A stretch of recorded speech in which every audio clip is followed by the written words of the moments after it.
Hello!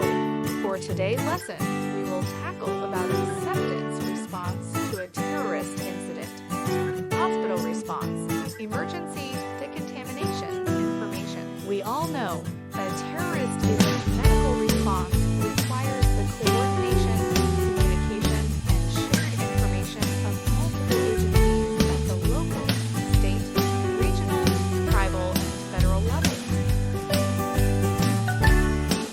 Decontamination is the process of removing or deactivating harmful contaminants from surfaces and is a primary objective of initial patient care, reducing further harm and exposure to patients and responders/rescuers.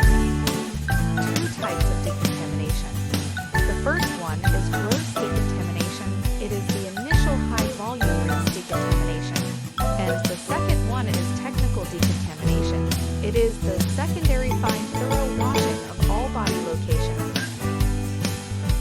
Ambulatory VS. Non-ambulatory.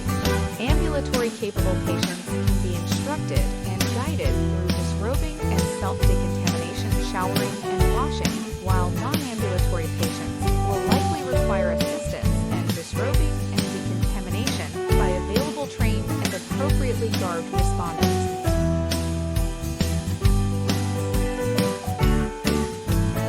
Treatment. Triage of ambulatory patients occurs after decontamination and can be initially as basic as symptomatic vs asymptomatic, depending on the exposure.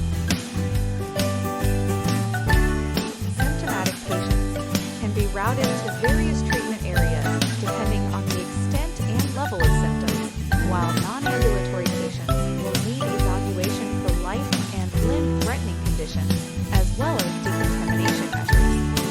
The hospital disaster plan should outline and specify treatment area locations and staffing for triaged patients depending on the necessary type and level of care.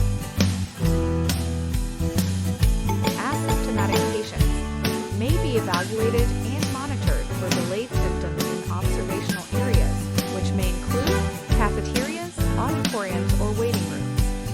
Psychological support, mental health counseling, social work involvement, pastoral care, and discharge planning may be necessary.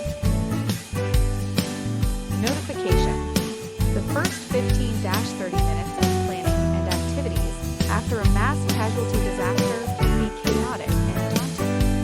Various plans and protocols address the need for organization of thoughts and actions to prepare for the influx of mass casualties. The following mnemonic, www.md.com, has been developed by Dr. Tom Blackwell, Medical Director of Charlotte-Mecklenburg EMS of Charlotte, North Carolina, to assist in planning and to address questions and concerns to be addressed on the initial radio/dispatch notification. First three W's deal with the incident, the MD medical needs, and the COM refers to the emergency department status. Initial immediate questions, concerns, and needs are: A. What happened at the scene?